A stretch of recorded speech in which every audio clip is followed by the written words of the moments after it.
Hi, everybody. I am Lori Bartzak with Community Wealth Partners, and I will be your host for the conversation today. I also want to thank my colleague, Lori Valerio, who is on the line managing the technology, and she handled the registration for today's gathering. So thank you so much for joining us. A little bit about who we are. Community Wealth Partners is a social sector consulting firm. We work with foundations and nonprofits to develop strategies, implement plans, help build capacity, and help with evaluation. We were created more than 20 years ago as a subsidiary of the nonprofit Share Our Strength, which is a national nonprofit that seeks to end hunger in the United States. Through its No Kid Hungry campaign, Share Our Strength has provided more than 1 billion meals to children in its effort to end childhood hunger. And we're lucky to have Jillian Meyer from Share Our Strength here for the conversation today as well.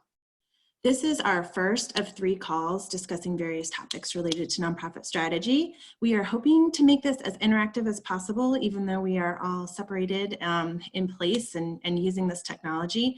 So I'm going to give a few pointers for how we're hoping people can engage. Amy, can you advance 2 slides, please? There we go. Thank you. So as you can see, we are going to be inviting you to ask questions throughout the conversation. You can do that by using the chat feature at the bottom of your screen.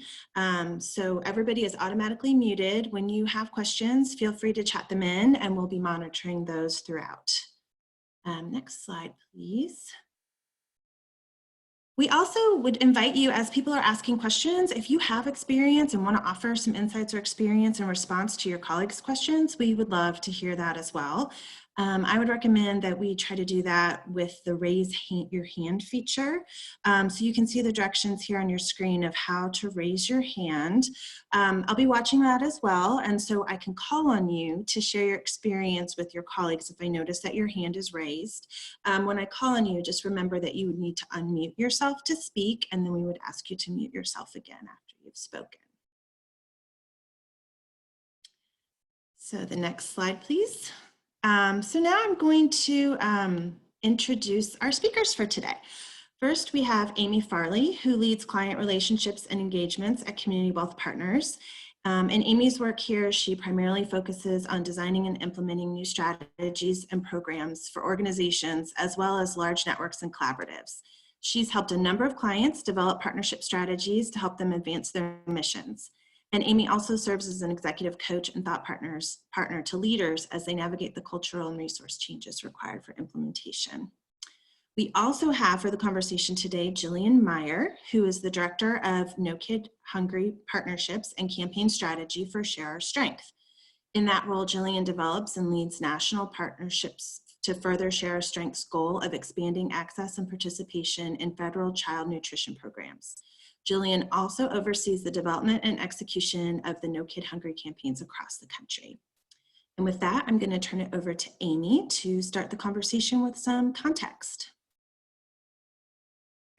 Great. Hi, everyone. Thank you again for joining us. As Lori said, we're really excited to test this out and get to meet some of you, hear a lot about your experiences, and share some of our own experiences around partnerships. Wanted to just start off by making sure we're all clear about what we mean by partnership in this context. I think that it can mean different things at different points in times, and we're really talking about an intentionally formed relationship that's happening between 2 or more organizations. And what we want to do is think about when the situation arises where your goals cannot be met on your own, and you look to others to work together to achieve that goal.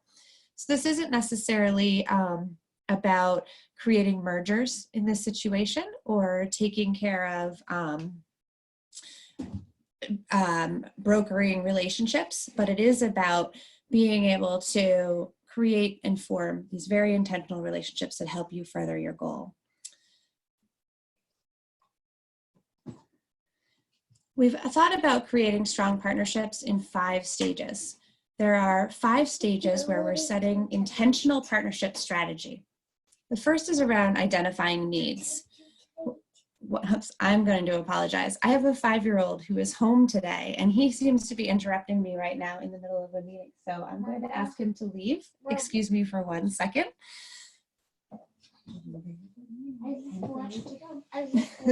I apologize about that. Hold on. He's not going to listen to me right now, so I apologize.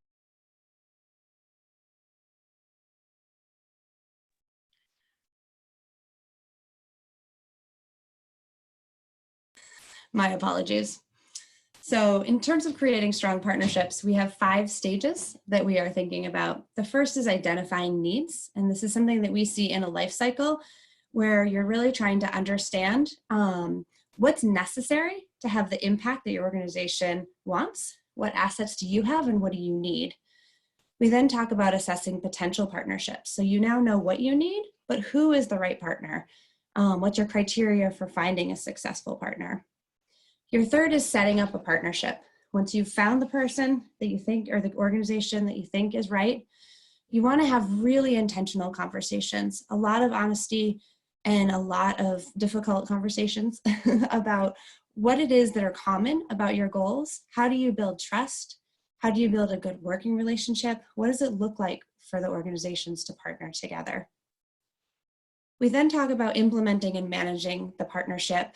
And that's really the day-to-day, how you are overseeing, how you're working together, how you're communicating, and how you continue to strengthen that relationship over time. Because underneath all of this is trust, as you saw in the setting up the partnership, and it's a really important part of continuing to implement and manage it. And then learning and evaluation is a piece, and you can see we sort of have this circle going back and forth, because while you're implementing and managing, you're thinking about the learning and the evaluation throughout the whole thing. So what's our learning plan? What data will we collect? What processes will we use to evaluate our work? How do we understand what's happening? And then how do we learn from it? How do we correct along the way? So we wanted to share these 5 stages. We'll use them sort of as a guide as we talk through today, the questions.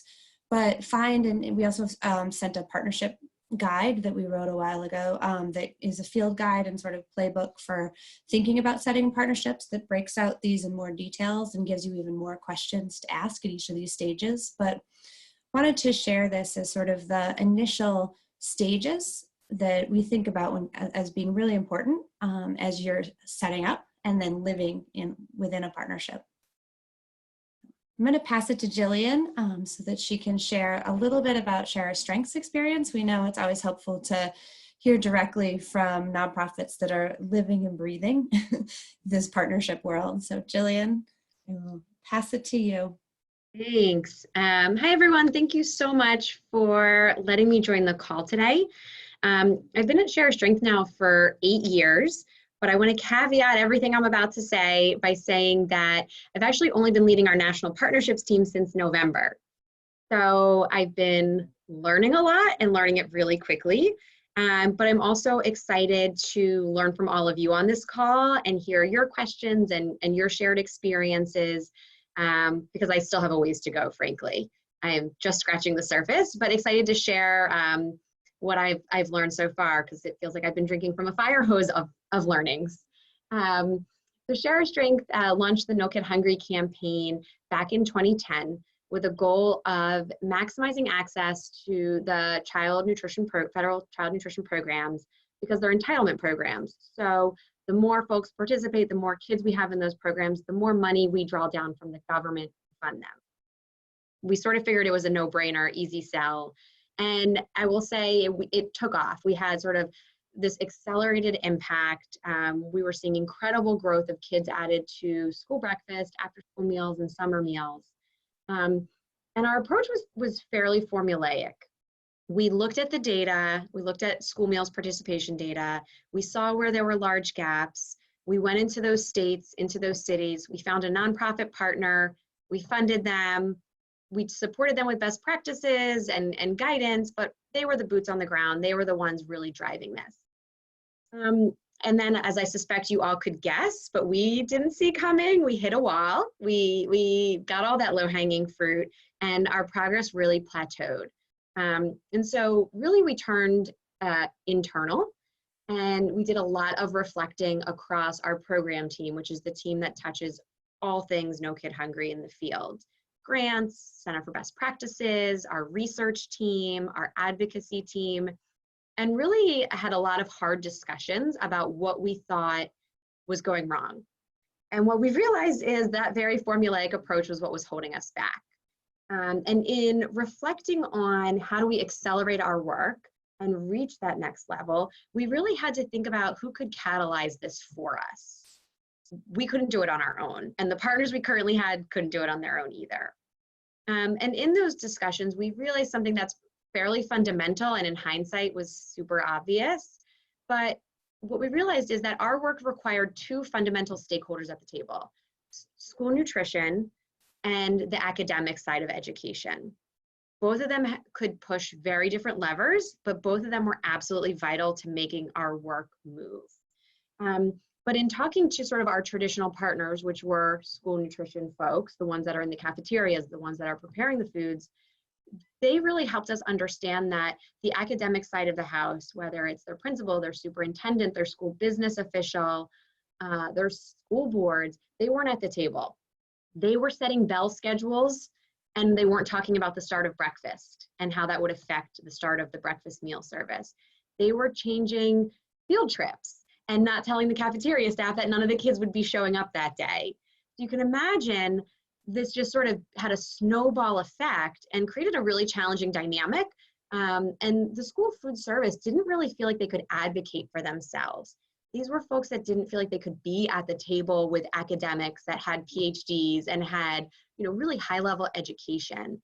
And so we decided as an organization to place a big bet behind almost being a facilitator and a bridge builder for these two groups. And so what we did on my team is really look at, in the academic world, who are the groups that really hold power within a school building, within school policy decision making, anything that would affect the building and the students. And then we decided to learn everything we possibly could about them and really start reaching out to learn from them. We want to be mindful that the onus of learning isn't on the people that are really already doing the work. It's on us to learn as an organization, but to really approach them open-minded, to hear the challenges they're facing, the barriers they're facing. What opportunities do they see in their day-to-day to help sort of the end customer for all of us, which is kids. And in doing that, we've realized there were probably a lot of opportunities to bridge that gap and support both food service and the academic side. But we really had to think about, as an organization, how do we align our priorities? How are we open-minded in our approach so that if someone says to us, we're actually not interested in school breakfast, we can say, okay, what are you interested in? How do we pivot from that? And how are we mindful of being a value add to them? A lot of the groups we work with are member associations. And so in all of my beginning conversations with folks, I ask, what do you want to bring to your members? What makes your members pay dues? What could you do in a world where you had more resources or more capacity to increase your value add? And I think, Amy's point in the beginning about really sort of transparent, hard conversations on the front end of, I'm always open and honest about what I need to have as success. What does success look like for me? But being nimble in the moment to say, it might not look like that on day one, and it might not look like that, a couple months into this partnership. But if we have a shared vision from the outset, we can evolve and iterate together. And if challenges arise, there's sort of this implicit charitable assumption that we're both marching in the same direction and we need to get on the phone or get together in person and realign to address the challenges that we're facing. I should also emphasize, I'm doing my best to meet with all of my partners in person. I know financially, logistically, that's not always easy, but using technology as well to really do what we're doing right now, which is put a face to the name, so that they know when I'm talking, I'm smiling, I'm interested, I'm super excited about their work, and to really be as authentic as humanly possible. I found that so far that's paying dividends in how they're approaching me, and they're coming to me not just in relation to our exact partnership, but with new ideas or new challenges that they're hoping I can help them solve. Most of the partnerships that I either inherited or have initiated really started off in one way, and I think I'm most excited about how much deeper and more meaningful they've gotten. I've emphasized to everyone I'm working with that I don't want these to be transactional relationships. I want this to be a value add for them, but I also want this to be transformational for my own work. And I think, one thing that I'm always keeping the pulse of internally to my organization is, what are the challenges that are arising in the day-to-day? What are the emerging organizational priorities that I, with my partnerships hat, can take the lead on creating partnerships that we might need in the future? So for example, recently it's come out that student engagement has become one of the biggest challenges with secondary school students. High school students don't want to eat school meals. They're not cool. Maybe they're not what they want to see. It's hard to compete with what they might get from a market on their way into school. And so my immediate priority was, okay, who should I start reaching out to? What are the groups? Who are the unlikely partners that could reach these audiences where I could learn and bring some of that internal knowledge share back in-house? And then what could I do to build to create examples of how this could work out in the field? So I'll pause there. And I know that was a lot, but I think just ready and excited to hear what questions you have and experiences you want to share as well.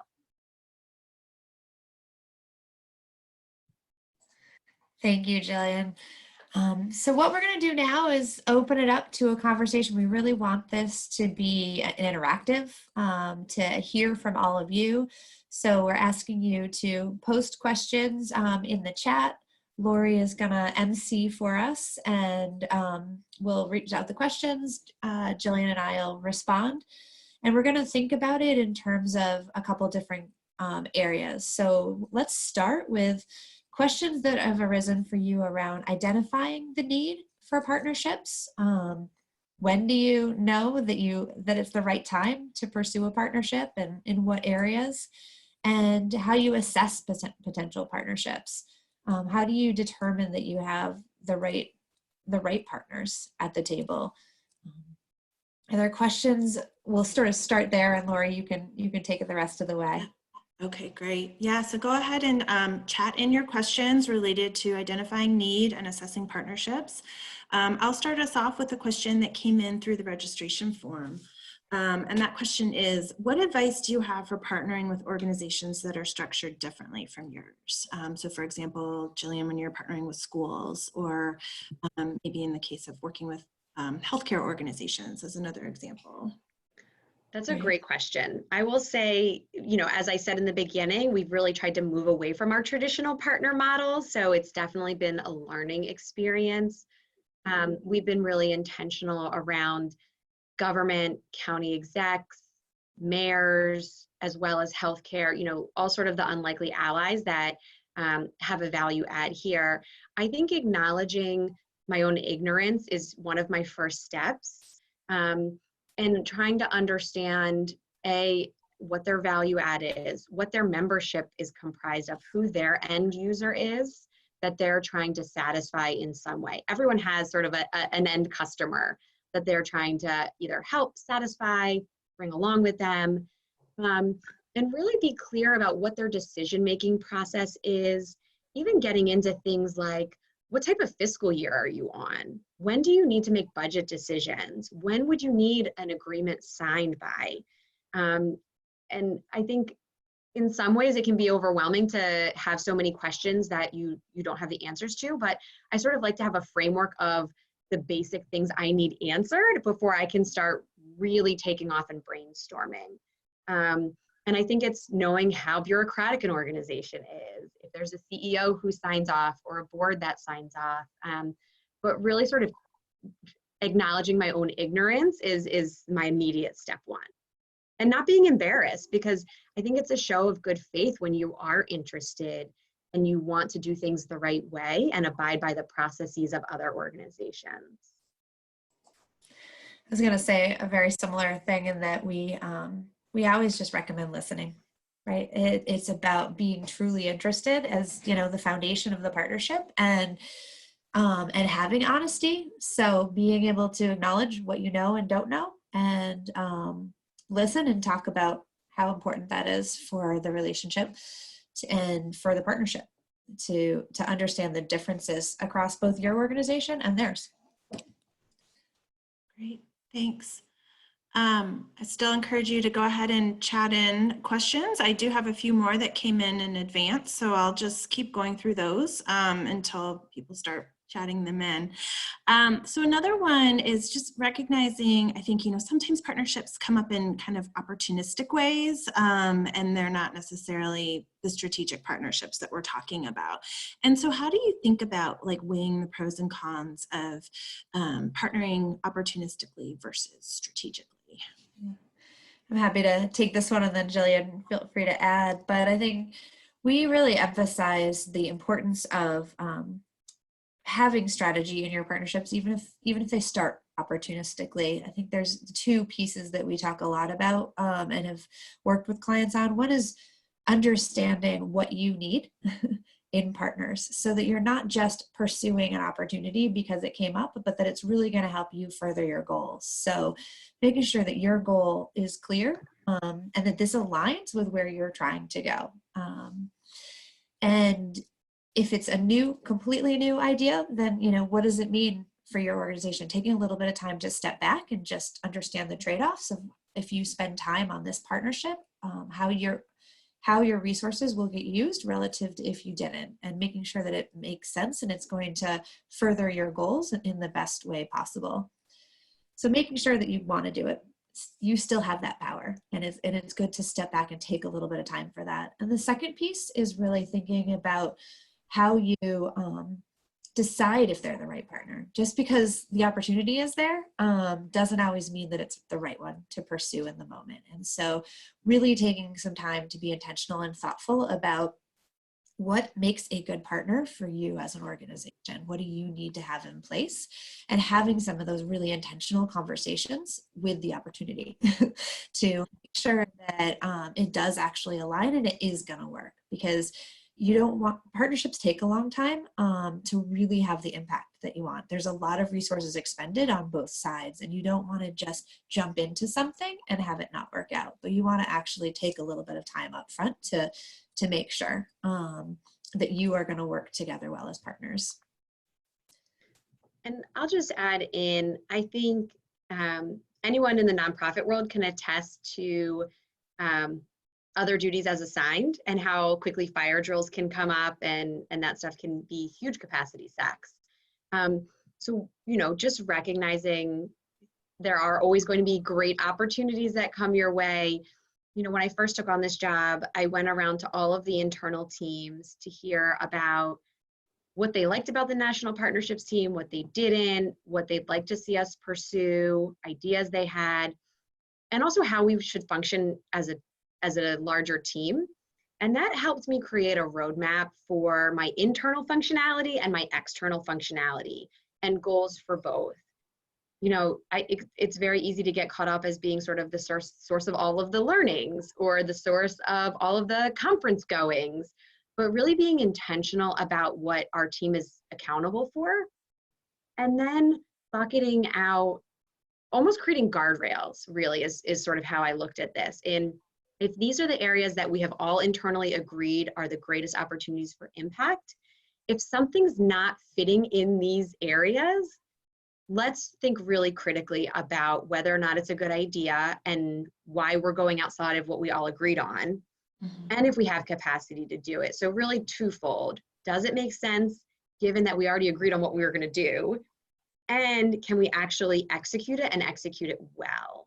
And the answer could be yes and no, no and yes, and that's a conversation to be had, certainly. But really creating that roadmap and bringing all of the internal teams along with me has made it a lot easier actually to say no to those things, or to jump on an opportunity that we hadn't seen coming. Great. We got a question, a couple clarifying questions, Jillian, about your work that I'll ask. And in the meantime, if anybody has things that they want to share in response to the questions that have been covered so far, you can go ahead and raise your hand and I'll call on you, and then we'll be moving on to the next section in a few minutes. So Jillian, the clarifying questions were, when you thought about partners on the food supply side, did you think of anyone other than USDA? Yeah, it's a great question. So the programs we mostly focus on are USDA regulated programs. We have started building out more around farm to school, which brings in local agriculture, local farmers. Actually, even within the USDA programs, it's bringing in different state agencies than we typically work with. And so that's changed sort of some of our on the ground work, and we're really trying to think about how we innovate within that sphere and learn. And we're building out a very, very nascent school pantry strategy, which is totally outside any child nutrition program. And so that's more looking at food banks, pantries, donated food, and trying to understand sort of those systems more broadly. That's where we have a ton of learning to do, and I'll just be totally upfront about that. I still don't know what I don't know. But yeah, much broader than USDA. But we look across all of the people that plug into schools, you know, not just food service, not just USDA, but sort of who are all the players that should be at the table, because they're at the end trying to make good decisions for children. Mm-hmm. Great, thanks. And then the other clarifying question, Jillian, was maybe a brief description of what the National Partnership Team does at Share Our Strength. So the National Partnerships Team was created really to sort of broaden the groups that can help support our work. You know, as I said, we were working with real traditional, you know, food banks, nonprofit partners, but no one that could catalyze our work or even do it in a way that's really sustainable. When we think about sustainability, we're thinking about, you know, where is funding secure? Where are folks accountable to this in their own jobs? They're not just doing it because we're paying them to do it. And so that was how the National Partnerships Team started. It quickly became much more intentional about sort of the source of learning for our program team. You know, everyone in the education sphere right now is talking about equity. So while you wouldn't think that's really the job of a National Partnerships Team, it falls under my bucket of supporting emerging organizational priorities. How do we understand equity? How do we understand which groups are working in equity and what that means to them? And does it make sense to align our work with that, and sort of evaluating that as a future opportunity for us? And so that's why it was so important to me to think about like sector focus as I was doing my roadmap. If at the end of the day, our vision is ending childhood hunger in the United States, what are the sectors best poised to do that in a sustainable way? School food, food service management companies, education partnerships, healthcare is an emerging area for us that I'm just starting.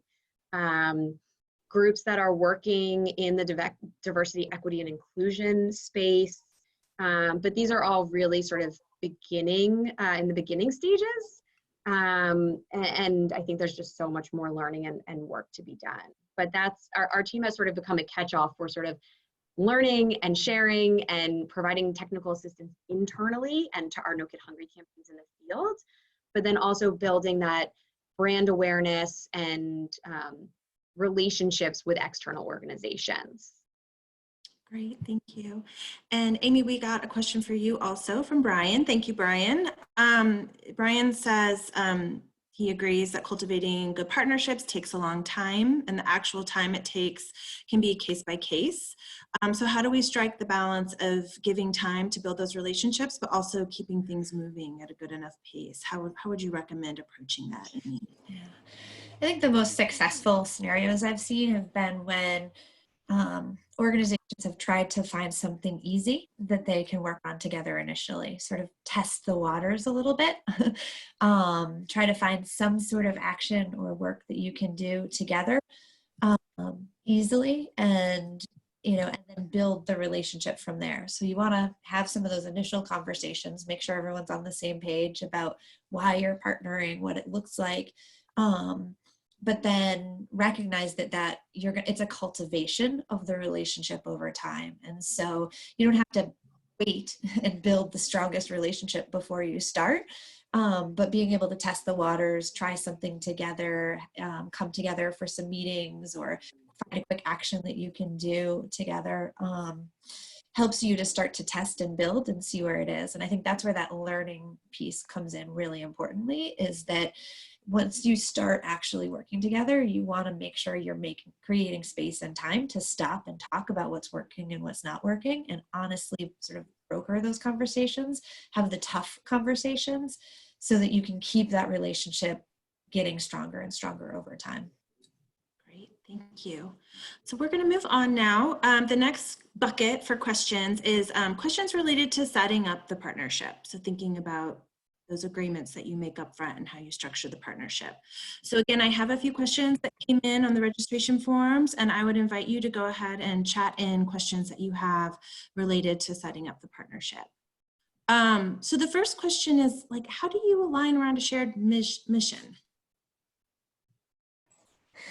I'm happy to answer this, or Jillian, do you have an immediate answer? I think a lot of it is doing your due diligence in advance and making sure that at least you have an inkling that there's something here, and that your ultimate sort of consumer or constituent is similar enough that it's a value add for both organizations, and that you have a similar understanding of how to approach the work. And you can only learn so much before you go into these meetings, but then again, I think that's sort of that open and honest conversation on the front end. Like, what are the basic things that are important to you as an organization? Is it being with a mission-driven organization? Is it being with an organization that has its own funding sources? And sort of what are the values that are at your organization's core? And understanding that before you even go into the meeting, so that as you're asking your core questions, you can sense in real time if there's alignment with some of the things that are sort of your most foundational values. We have a great tool that we love to use. I'll share that we call it the Dream Forward exercise. But really getting the partners around the table and asking them to think about what the world looks like in 10 years based on this partnership. What is different about what change are they looking to create? And get people picturing sort of long term. And then you can do the exercise again, in a 5-year or a 1-year time span, but have people really spend a couple minutes talking about why they're coming to the table. What is the reason for their organization that this partnership makes sense? And we like the Dream Forward because it just sort of takes it out of all equations. Like, let's just really picture what we want to create, and then you can find alignment from within those visions. So you're able to see what everyone's looking for and find the commonalities and make that your central sort of thesis for the partnership and mission for the partnership by grounding it in the change that you want to see and the reasons that you're all there. That's great. And we can share that tool that Amy just mentioned in our email that comes out after the call. So another question that just came in from Kat is, when structuring partnerships for one program, what do you advise in terms of multiple partners? Is there a number that's too many? And how do you ensure partners are aligned when there's more than 2 partners? I don't know your experience, Jillian, but I think I have not yet to see too many partners, as long as there are clear roles and responsibilities within the work. So I think it's really important to understand why each person is part of the partnership and what they are bringing. So we usually like to recommend you sort of start from a process of understanding each other's assets. What are you bringing to this partnership? And then also understanding the needs or the gaps that you feel like you can't fill that you're hoping partners will fill. So each person is understanding what they're bringing and what they want. And you understand that for all of the people at the table. Once you have that, you can then really start to align the work and align the relationship based on filling those gaps and using those strengths. And there isn't a limit, you know, I mean, if you look at collaboratives, if you look at a collective impact and these community focused organizations, you can have a lot of organizations working together, a lot of partners, even on one program.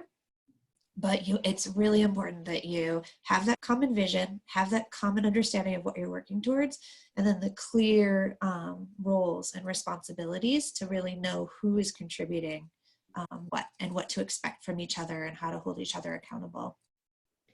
And I'll just add, I think strong facilitation and convening, and that might be you or it might be a different group, but having someone specifically responsible for that piece at Share Our Strength, it does tend to be us as the ones that are bringing folks together, setting agendas and facilitating the conversations. But that shouldn't be something that's defaulted to someone. I think someone has to actually agree to do that and be accountable for that.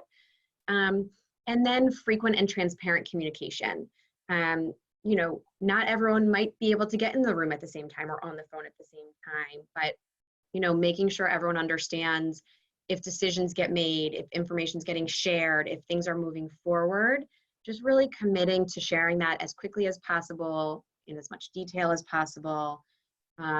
We like to try to convene our folks. It depends on each state, but in some states where we have 5 or 6 partners, we try to get folks together quarterly for an in-person meeting. So we're all seeing each other and sort of building that charitable assumption base should something go awry. But I would always err on the side of over communicating with my partners, so they always know where I stand and what I'm working on. I think this last part of the question too, that how do you ensure all partners are aligned, is really critical. And you know, there's 2 pieces at play for that. One is clear decision making. I think really making sure that there is a clear decision making process that incorporates all of the voices and that you all decide. So to Jillian's point, is it okay to make a decision when not everyone's there or not? How does that work? Really setting a process and agreeing to that process and sticking to it so that you don't have people who make a decision and then turn around on the back end and say, oh, well, I didn't really agree with that decision, or, you know, that wasn't my decision, it was someone else's, so I'm not going to follow through on that. But really establishing a clear protocol for that.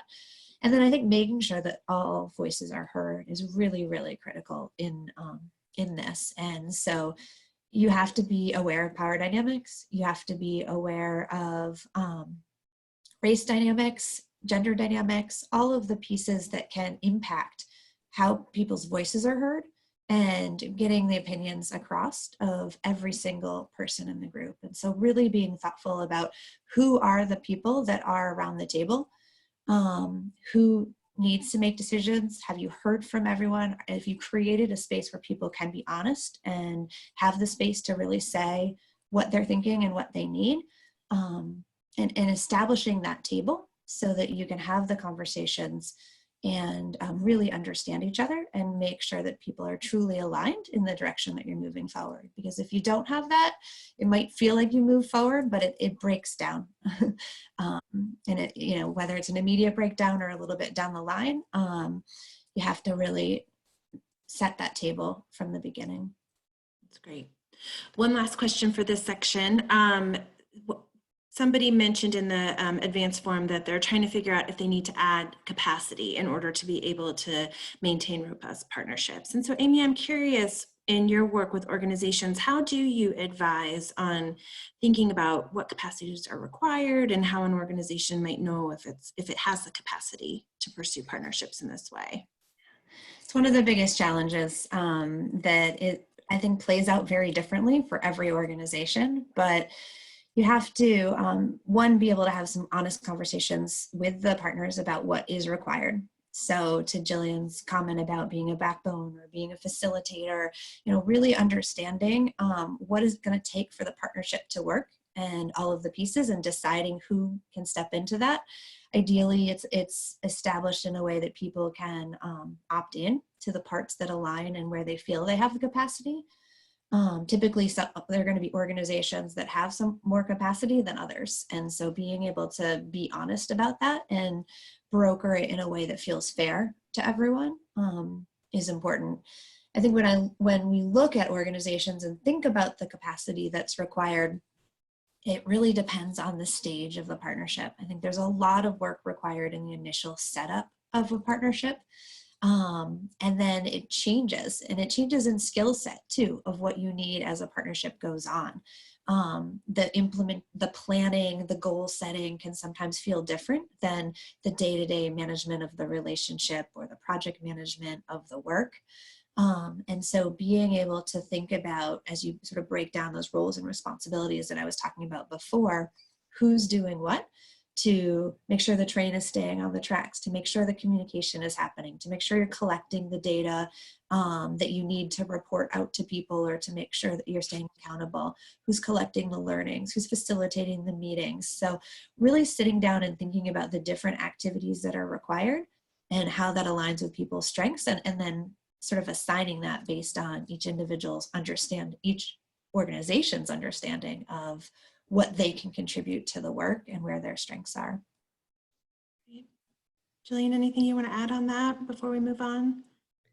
I think just frankly, it's one of the things that I struggle the most with, just in full transparency. You know, at Share Our Strength, a lot of the decisions around headcount and funding are tied back to impact. And in my previous role where I was leading our campaigns on the ground, it was very easy for me to see my impact because we saw the data. And if we were adding kids, great, we're having impact. If not, let's figure it out. In this role, it's certainly not as clear cut. It's so much about influence and embedding our work in the work of others and more longer term goals. And so I've been doing a lot of thinking about how do I tell the story of our impact and how do I advocate for more capacity on this team. And I don't think I have the right answer for it yet, just to be totally honest. But I think more capacity is incredibly critical at this point. Thanks. I've also worked with a couple organizations that have said frequently that the sooner you can put actual staff capacity to a partnership, the stronger it'll be, the faster it will move forward. And so a number of organizations I know who have been at national level have tried to carve out portions of a person's job to run the partnerships, and it never really gets off the ground and gets strong until there is a person who is dedicated to it.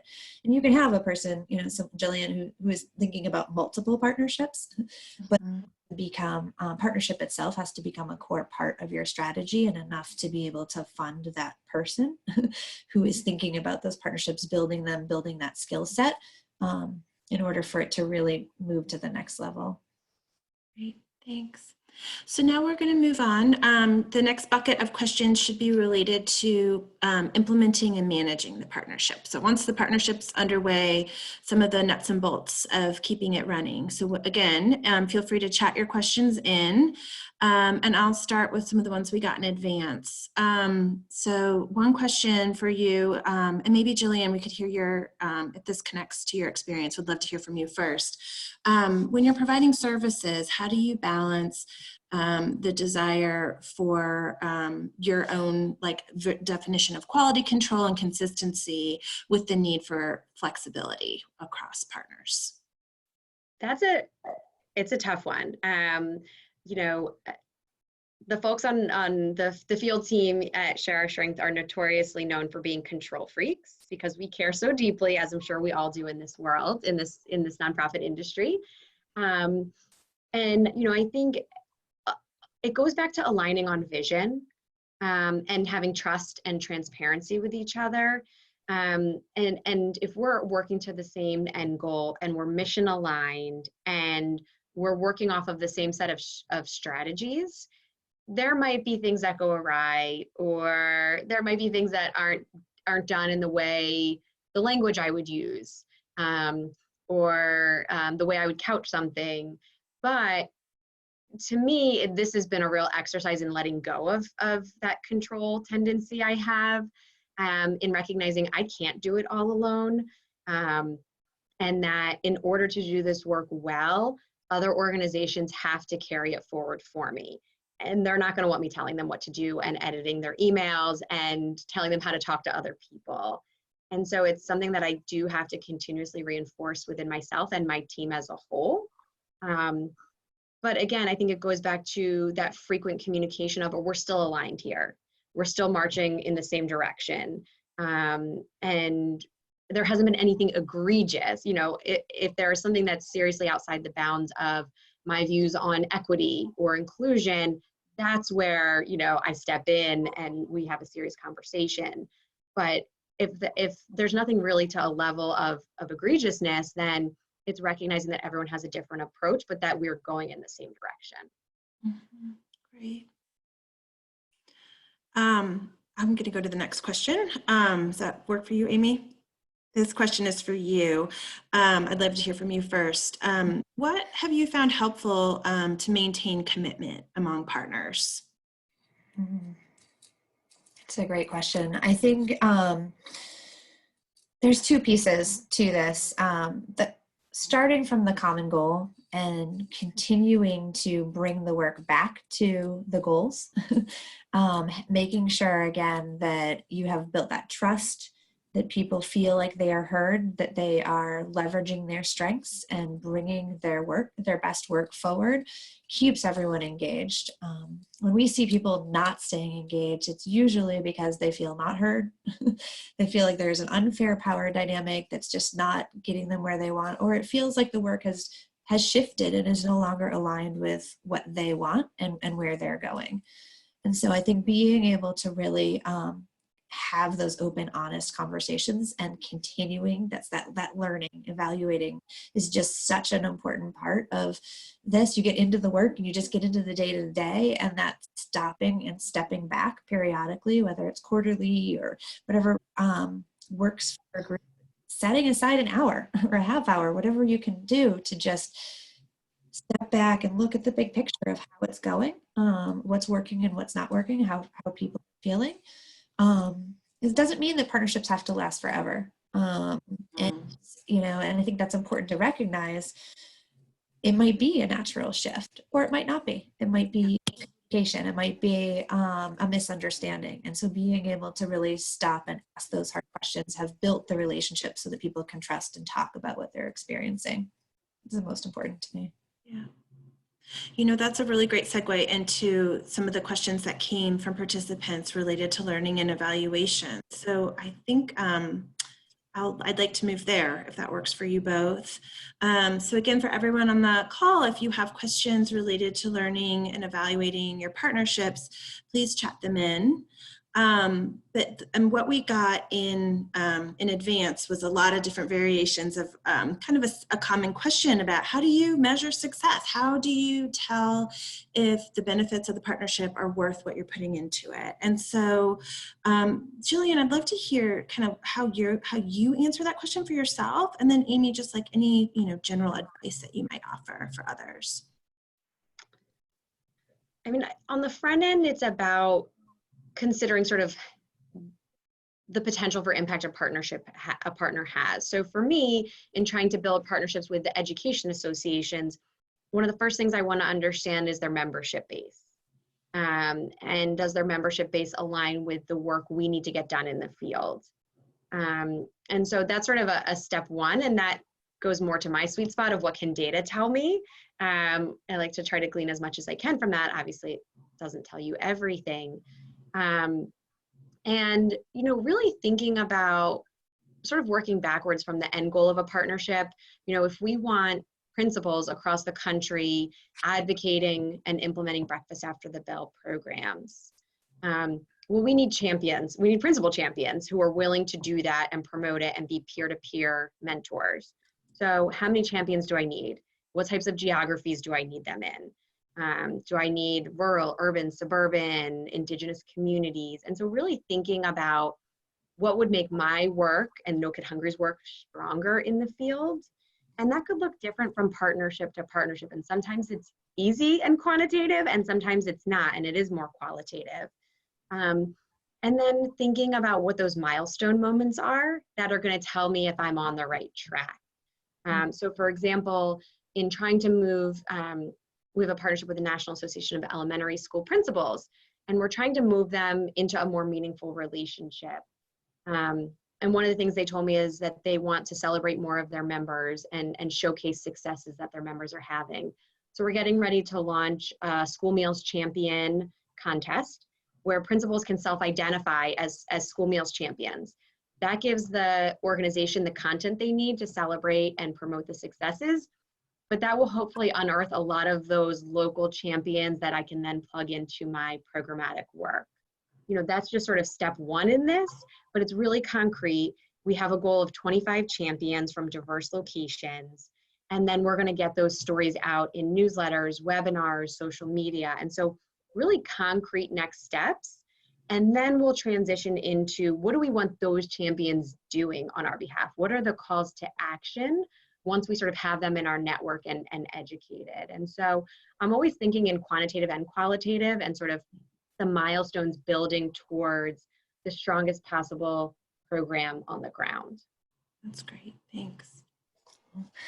And I'll add that I think, you know, from again, the consultant world, right? We think in frameworks and we think a little bit in the tools that you can use. And we tend to ask people to think about both the impact and outcomes that they wanted to have as a group and how can you measure those.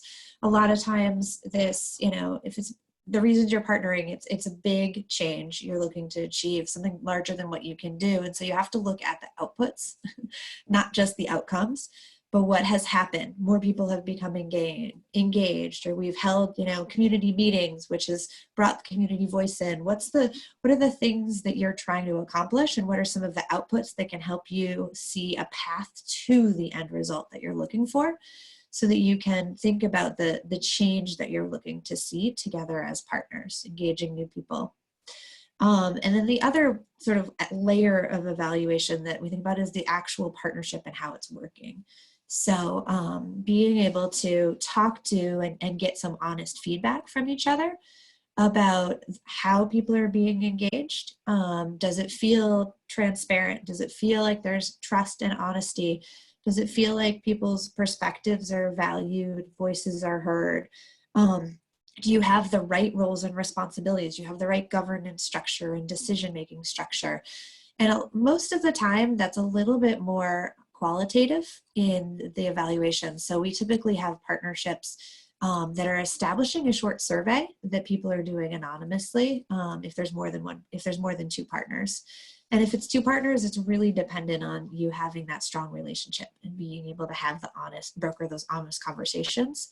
We have a tool called Crucial Conversations that is really helpful in having some of the tough conversations. It gives you a framework for being able to structure those conversations when they're hard and not take it personally. And then again, if it's multiple people, then sort of using a survey or some other mechanism to gather feedback anonymously so that you can really test and have some data to show that the partnership is built the way you want and you're making the progress that you want on the more process side. Mm-hmm. That's great. Last question. Amy, you said not every partnership needs to last forever. In fact, they won't. So how do you know when it's time for a partnership to wind down? Mutually deciding. The biggest piece, I think, I think to the point that I just made, you want to have come up with some common ways of evaluating together if you're making the progress that you need. But it's important that both of you are able to, all of the organizations that are involved, if it's more than two, are able to really look at, are we achieving the goals that we want? And if not, why not?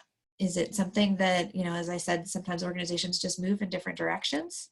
Priorities have changed, new information has come to light, other competitors have come in that do this better. There's a lot of reasons, but being able to honestly look at, is the partnership making the progress that we want to? And then the other piece is sometimes organizations just don't get along. At the end of the day, you try and you establish it, but you just weren't able to build that trust that you wanted to, or you weren't able to find that the syncing up of the work.